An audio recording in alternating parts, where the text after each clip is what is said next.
Hey everyone, it's Adam here from As Productions, just going to show you my makeshift video editing setup. So I've recently moved country and I no longer have any video recording equipment. So for example, this you're viewing on is my phone, and obviously this is the iPad. So what I do is I just record on my iPhone and then I get all of the clips, put them on my PC, and then import them into this iPad. When they're on their iPad, go to the iMovie, if I can actually click it, there we go. And then this is your iMovie screen. So this is your timeline. You've got your preview window and you've got your libraries of all your videos and pictures or whatever. So I'm going to even import a video clip. Just any random one will do.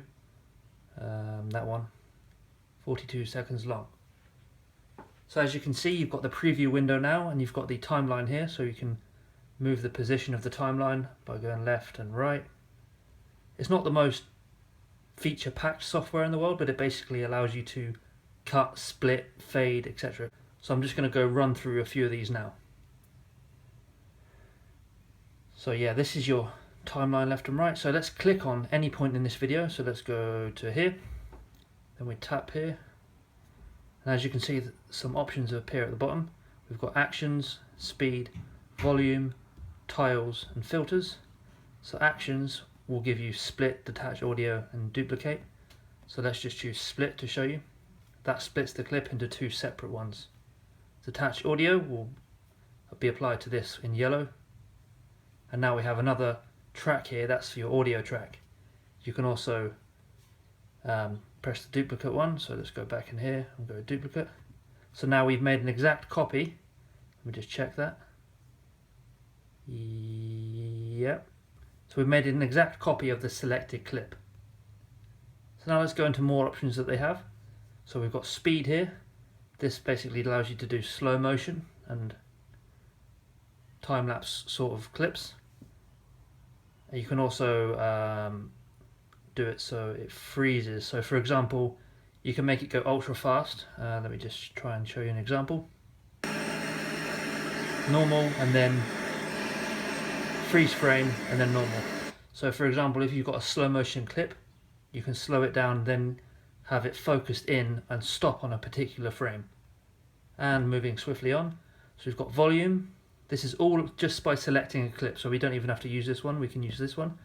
So again, we've got the volume tab now. It's pretty self-explanatory. Move the volume up and down. Then you've got titles. Let's click titles. So this is pretty stock. You've only got these to really choose from, so let's just choose this one. When you click it, it will appear here, so you can go there, and then you can just remove that, and then you can just type hello, done. Then you have hello as a title. Obviously you've got different ones that will appear in the left hand corner, just for like, I tend to do it when I'm going to a new place. There's like you can have the place name appear in the bottom left. You know, it's just for you to play around with and see if you can make it work for you. So then we've got filters. This is something I don't really use because I don't really see the point of it, to be honest with you, but if you want to use it in your videos, go ahead. So we've selected this this video clip, and we're going to put the duotone filter on. And if for some reason you want it to make it look like a Simpsons movie, you can do that. So say for example you have a finished final product and you want to export this. It's pretty simple. All you do, go to done. He says, go to done. And then it will come up like this. This is basically your, if we go back, if you have other projects you're working on that aren't quite finished, they'll all be here. So you can save this and just come out of it and carry on playing games and then come back to edit later on. So let's go back in here. So finished product, at the bottom click here. And then you want to save video, that's what I do anyway, save video. You can choose, this says, I'm not sure if you can see that very clearly, but you've just got medium, large, HD, HD 1080p. So we're going to choose 1080p. And this is equivalent to your rendering process. We've got exporting movie.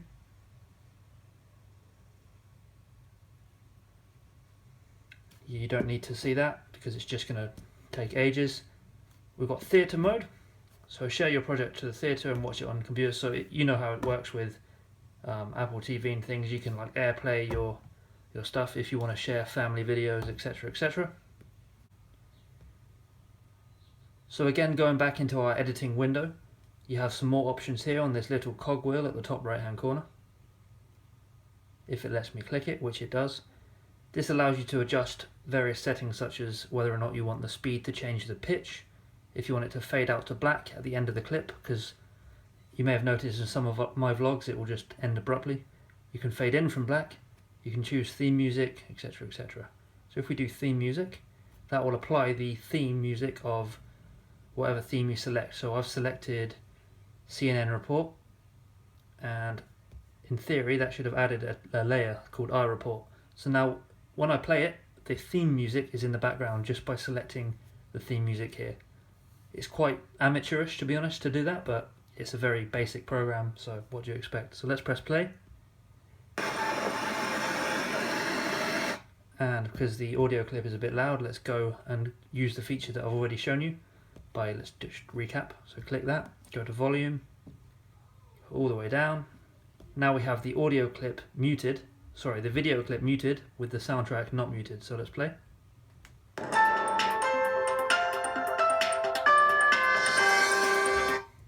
Yeah, I'm not sure why you want that theme song, but each to their own. So let's go back and turn that theme music off. And you can also choose to apply a filter to the whole clip, to the whole project window even. So let's put it to silent era. And now, as you can see, moving back to the timeline, we have a weird filter that's probably not coming through very well on the camera.